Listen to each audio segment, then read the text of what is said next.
Hello दोस्तों, आप सभी का मेरे YouTube चैनल में स्वागत है। आज हम पढ़ेंगे अध्याय 6 विद्युत धारा एवं परिपथ इलेक्ट्रिक करेंट एंड सर्किट का लेक्चर 6, जिसमें आज का हमारा टॉपिक है धारा प्रतिरोध व चालकता, रेजिस्टेंस एंड कंडक्टेंस। ओके, तो इस टॉपिक में आगे बढ़ने से पहले चलिए सर्वप्रथम हम लोग धारा प्रतिरोध व चालकता के बारे में समझने का प्रयास करते हैं कि धारा प्रतिरोध व चालकता क्या होता है। धारा प्रतिरोध, जिसको प्रतिरोध के नाम से भी जानते हैं। ओके, तो जिसको हम लोग जानते हैं कि प्रतिरोध क्या होता है। ओके, तो इसके बारे में हम लोगों ने जाना था, जिसको इंग्लिश में रेजिस्टेंस कहते हैं। ओके, धारा प्रतिरोध किसी विद्युत परिपथ में विद्युत धारा के प्रवाह को रोकने वाले उपकरण को धारा प्रतिरोध या रेजिस्टेंस कहता है। ओके, तो धारा प्रतिरोध का कार्य क्या होता है? तो किसी भी विद्युत परिपथ में क्या होता है? विद्युत धारा के प्रवाह को रोकने का कार्य करता है। ओके, तो जैसे कि हम लोगों ने एग्जाम्पल के द्वारा समझा था, तो चलिए हम लोग इसको एग्जाम्पल के द्वारा समझने का प्रयास करते हैं। ओके, तो जैसे कि मैंने आप लोगों को विद्युत बल्ब का एग्जांपल दिया था, जैसे कि यहाँ पर हम लोग देख सकते हैं जो क्या था, जो टॉर्च का यहाँ पर जो उपस्थित जो क्या होता है, जो कंपोनेंट्स है, ये छोटे छोटी क्या है, इसको प्रतिरोध कहा जाता है। प्रतिरोध का जो मेन कार्य क्या होता है, तो इसमें आप लोग याद रखिएगा, इसका जो मुख्य कार्य क्या होता है, जो आने वाले जो विद्युत धारा को क्या करता है, वो रोकने का कार्य करता है। क्यों? ताकि इसमें से जो क्या विद्युत धारा अधिक प्रवाहित ना हो। ओके, तो इस प्रकार से क्या करता है, विद्युत धारा को रोकने का कार्य करता है। ठीक इसी प्रकार से हम लोग इस जो टेस्ट है इसमें भी देख सकते हैं। यहाँ पर आप लोगों को आप लोगों को दिख रहा होगा कि यहाँ पर जो यहाँ इससे जो बीच में जो कंपोनेंट से क्या है, प्रतिरोध है। ओके, तो इसका जो मेन कार्य क्या होता है, तो यह विद्युत धारा के प्रवाह को रोकने का कार्य करता है। ओके, तो आई होप आप लोगों को समझ आ होगा कि धारा प्रतिरोध या रेजिस्टेंस क्या होता है। ओके, इसके साथ ही आप लोग याद रखिएगा कि जो धारा प्रतिरोध को जिग जैग था टेढ़ा मेढ़ा लाइन के द्वारा प्रदर्शित किया जाता था। जो धारा प्रतिरोध है उसको किस प्रकार से डिनोट किया जाता है, तो इसको इस प्रकार से क्या किया जाता है, टेढ़ा मेढ़ा लाइन से दर्शाया जाता है। ओके, तो इसमें आप लोग कंफ्यूज मत होइएगा कि धारा प्रतिरोध या फिर प्रतिरोध अलग अलग है। ओके, जो धारा प्रतिरोध है उसी को क्या बोलते हैं, प्रतिरोध भी कहा जाता है। तो इसमें आप लोग कंफ्यूज मत होइएगा। ओके, चालकता, जिसको इंग्लिश में कंडक्टेंस कहता है। ओके, तो चालकता किसे कहते हैं, तो चलिए इसके बारे में समझते हैं। जिस प्रकार प्रतिरोध विद्युत धारा प्रवाह का विरोध करता है, उसी प्रकार चालकता प्रतिरोध के प्रवाह के विपरीत है, परंतु चालकता विद्युत धारा के प्रवाह को सुगमता प्रदान करता है। ओके, तो जो चालकता वो क्या करता है, जैसे कि इसके नाम से स्पष्ट है, चालकता क्या करता है, जो विद्युत धारा के प्रवाह को क्या करता है, सुगमता प्रदान करता था। यह क्या करता है, विद्युत धारा को रोकने का कार्य नहीं करता। तो आई होप आप लोगों को समझ आ होगा कि धारा प्रतिरोध व चालकता क्या होता है। तो चलिए आगे बढ़ते हैं। सामान्यतः आपने देखा होगा कि घरों के विद्युत परिपथ में कहीं मोटी तार का उपयोग होता है तो कहीं पतले तार का। ऐसा क्यों करते हैं? ओके, तो जैसे कि हम लोग अपने घर में ऑब्जर्व कर सकते हैं कि कहीं पर क्या होता है, मोटी तार का उपयोग किया जाता है तो कहीं पर पतले तार का। जैसे कि यहाँ पर हम लोग देख सकते हैं कई जगह पर क्या होता है, इस प्रकार से मोटे तार का उपयोग किया जाता है, तो कई जगह पर क्या है, इस प्रकार से पतले तार का उपयोग किया जाता है। क्यों किया जाता है, तो इसके बारे में हम लोग आगे जानेंगे।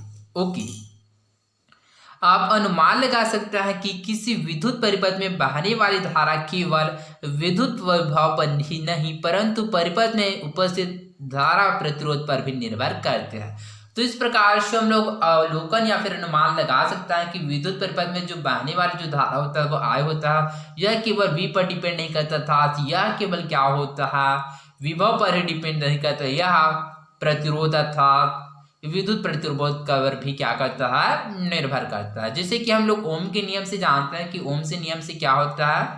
ओके, तो चलिए यहाँ पर हम लोग डिनोट करते हैं। ओम के नियम के अनुसार क्या होता है, V समानुपाती क्या होता है, R। ओके, तो समानुपाती के स्थान को हटाने के लिए क्या किसका उपयोग करते हैं, तो हम लोग R का उपयोग करते हैं। V इक्वल क्या होता है, IR। चूंकि हमको I का मान ज्ञात करना है तो इस स्थिति में क्या करता है, जो R है उसको क्या करते हैं, पक्षांतर करते हैं। तो इस प्रकार से हम लोगों को I का मान क्या प्राप्त होगा, V डिवाइडेड बाय R।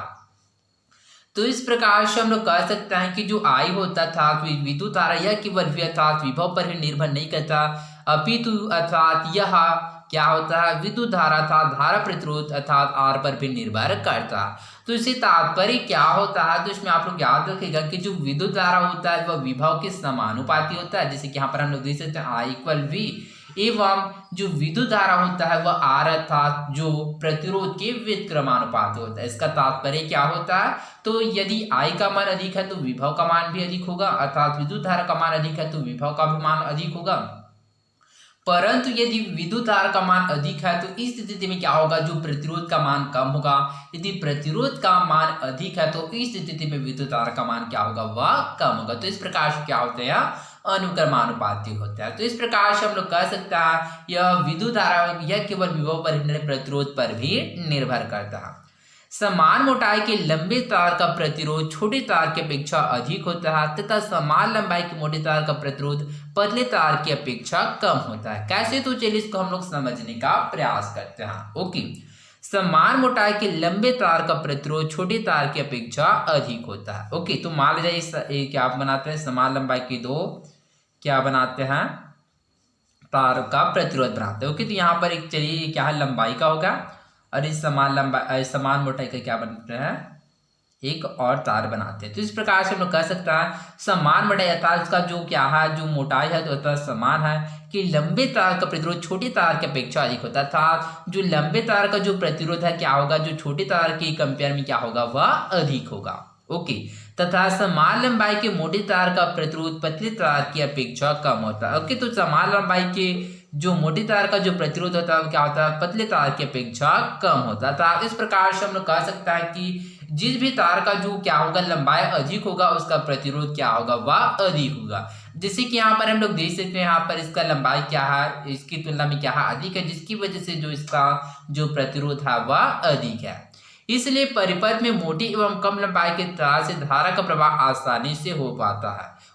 तो इस वजह से क्या होता है, किसी भी विद्युत परिपथ में मोटी एवं कम लंबाई के तार से भी क्या होता है, विद्युत धारा का प्रवाह होता है वह आसानी से होता है। ओके, तो आई होप आप लोगों को इस क्वेश्चन का आंसर समझ आओगा कि घरों की विद्युत परिपथ में कहीं मोटे तार का उपयोग होता है तो कहीं पतले तार का आश्रय क्यों करता है। तो इसमें आप लोग याद रखेगा कि घरों के विद्युत परिपथ में कहीं मोटे तार का उपयोग होता है तो कहीं पतले तार का, क्योंकि परिपथ में मोटे एवं कम लंबाई के तार से क्या होता है, धारा का प्रवाह आसानी से हो सके, इसलिए विद्युत परिपथ में कहीं पर मोटे तार का एवं कहीं पर पतले तार का उपयोग किया जाता है। ओके, तो आई होप आप लोगों को समझ आओगा।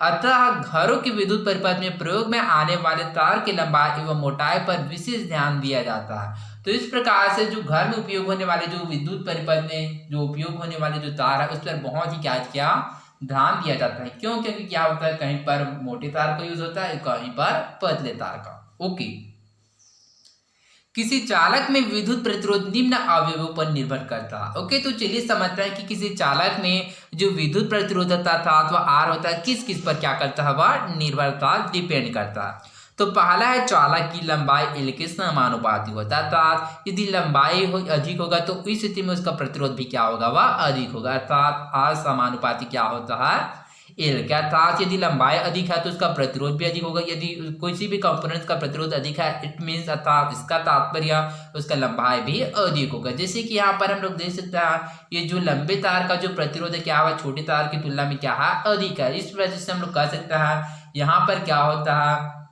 जो चालक की लंबाई क्या होता है, एल के समानुपाती होता है। अर्थात यदि प्रतिरोध का मान अधिक है तो इस वजह से उसका लंबाई अधिक होगी, या फिर लंबाई अधिक है तो प्रतिरोध का मान अधिक होगा। ओके, चालक के अनुप्रस्थ काट के क्षेत्रफल ए के व्युत्क्रमानुपाती होता है, अर्थात ये क्या होता है, या अपोजिट होता है, आर समानुपाती 1 डिवाइडेड बाय क्या होगा, ए। ओके, तो यहाँ पर क्या है, आर व्युत्क्रमानुपाती का आर समानुपाती 1 डिवाइड बाय। ओके, तो आर क्या है, 1 किस क्या तो समानुपाती है, परंतु जो ए है इसके व्युत्क्रमानुपाती है। ओके, जो क्योंकि ये पर बटे है। तो इस प्रकार से हम लोग देख सकते हैं यदि प्रतिरोध का मान अधिक होगा तो चालक के अनुप्रस्थ काट के क्षेत्रफल क्या होगा, कम हो गया। यदि चालक के अनुप्रस्थ काट का क्षेत्रफल अधिक होगा तो प्रतिरोध का मान होगा वह कम होगा। ओके, तीसरा है चालक की पदार्थ की प्रकृति पर। ओके, तो चालक की पदार्थ की प्रकृति पर डिपेंड करता है कि चालक किस प्रकार का पदार्थ है, वह चालक है या नहीं, वह अच्छे चालक है कि नहीं, इसी प्रकार से वह कुचालक तो नहीं या फिर ऊष्मारोधी तो नहीं।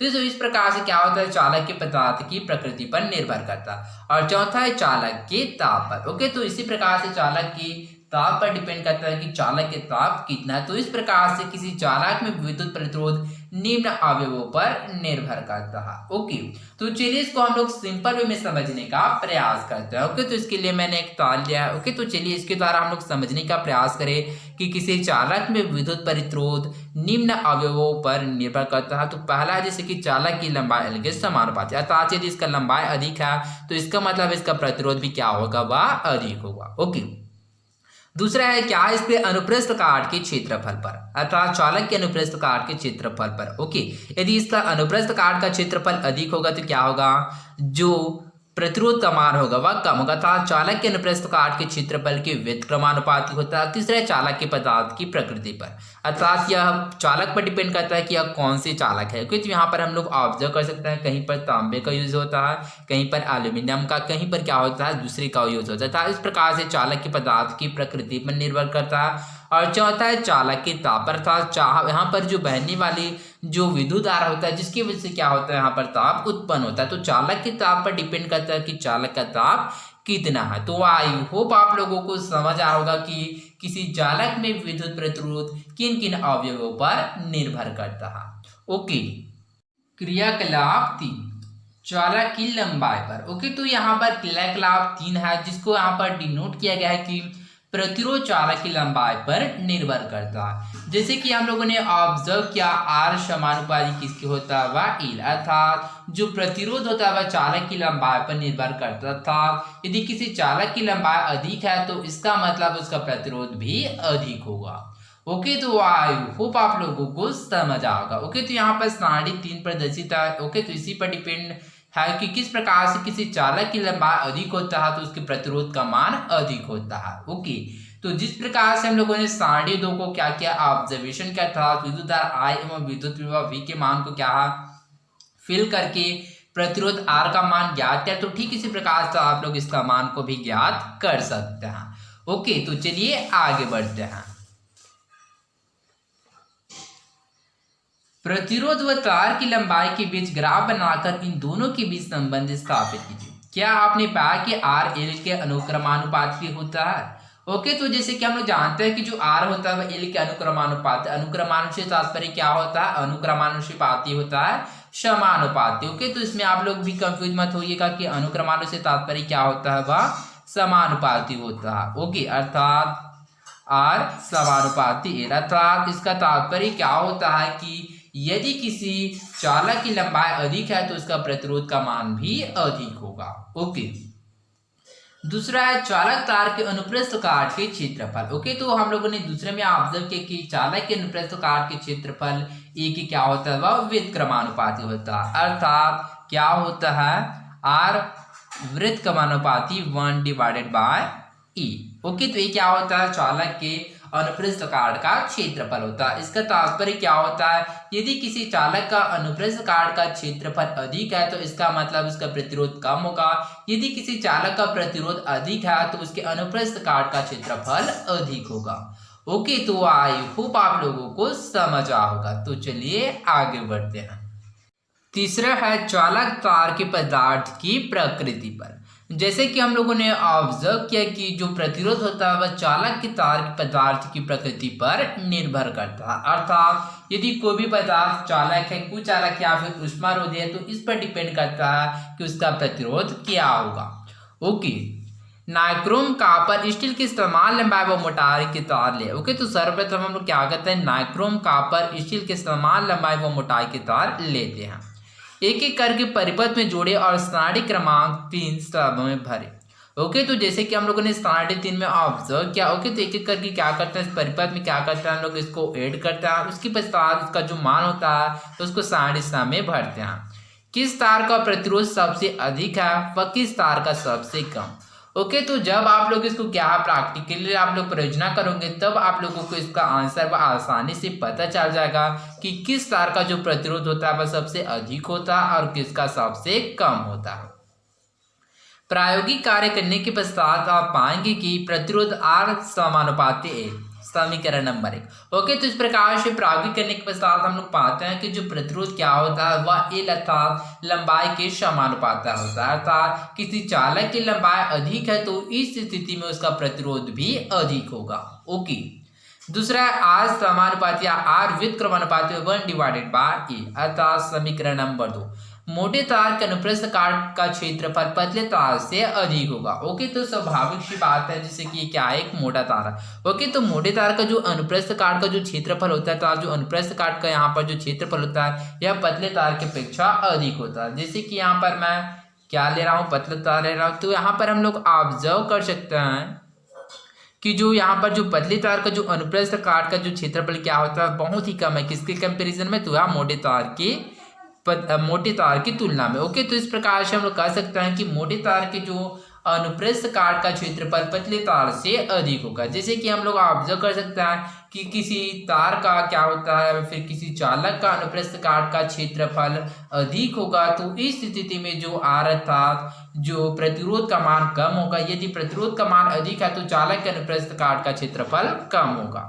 ओके, समीकरण नंबर 1 व 2 से आर समानुपाती a/a अर्थात इस प्रकार से हम लोग कह सकते हैं किसी चालक का जो क्या होता है लंबाई प्रतिरोध के समानुपाती होता है एवं किसी चालक के अनुप्रस्थ काट का क्षेत्रफल प्रतिरोध के व्युत्क्रमानुपाती होता है। ओके, अथवा r इक्वल रो a/a समीकरण नंबर 4। ओके, तो यहाँ पर रो से तात्पर्य क्या होता है, तो चलिए इसको समझते हैं। यहाँ रो आनुपातिक स्थिरांक है जिसे चालक की विद्युत प्रतिरोधकता या रेजिस्टिविटी कहते हैं। ओके, तो इसको आप लोग याद रखिएगा। यहाँ पर जो रो है यह एक आनुपातिक स्थिरांक है जिसे चालक की विद्युत प्रतिरोधकता या रेजिस्टिविटी कहता है। अब ये प्रतिरोधकता या फिर तार की प्रतिरोधकता किसे कहता है, तो एकांक लंबाई तथा एकांक अनुप्रस्थ काट क्षेत्रफल वाले तार के प्रतिरोध ही उस तार की प्रतिरोधकता कहलाता है। ओके, तो इसको सिंपल वे में समझे तो जैसे कि एकांक लंबाई तथा एकांक अनुप्रस्थ काट वाले क्षेत्रफल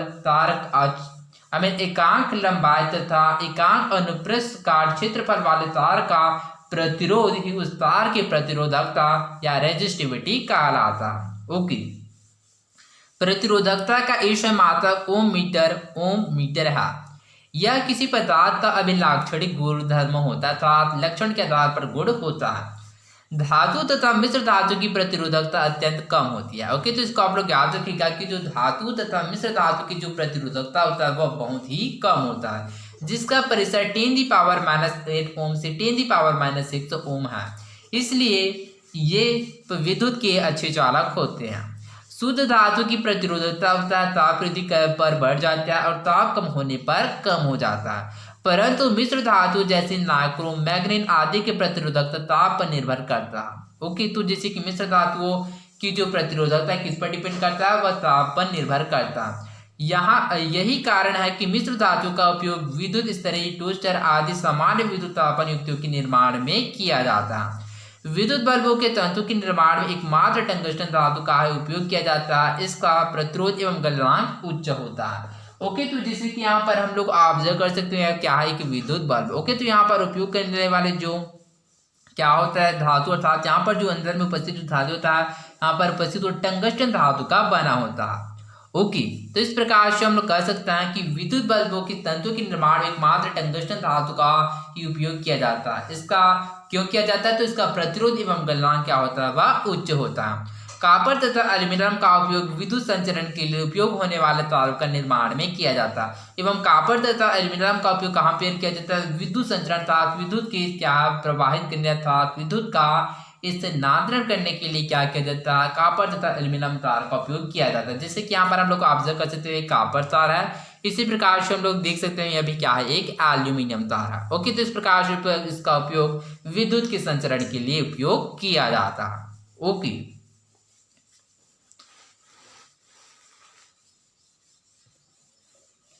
किसी पदार्थ की विद्युत प्रतिरोधकता उसकी लंबाई व अनुप्रस्थ काट के क्षेत्रफल निर्भर नहीं करता। ओके, तो इसमें आप लोग याद रखिएगा कि जो किसी पदार्थ की जो विद्युत प्रतिरोधकता था जो रो होता है किस पर डिपेंड करता है, तो यह किसी पदार्थ की लंबाई एवं अनुप्रस्थ काट के क्षेत्र पर निर्भर नहीं करता।